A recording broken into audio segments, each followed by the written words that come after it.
আসসালামু আলাইকুম রহমতুল্লাহি ওবরকাতুহু। দেখেন 7:30 বাজে, এখন পর্যন্ত কুয়াশাটা দেখেন আমাদের গাইবান্ধা জেলায়।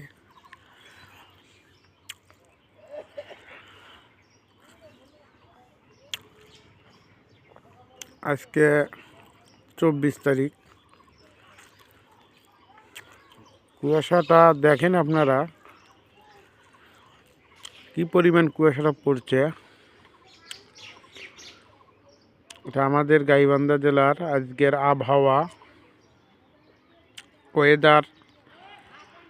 দেখেন 8টা বাজে, কুয়া চলে 7:30 প্লাস, 7:34 বাজে এখন। তো আপনারা এখনো কুয়াশা দেখছেন, কি পরিমাণ কুয়াশা। সবাই ভালো থাকবেন। আসসালামু আলাইকুম।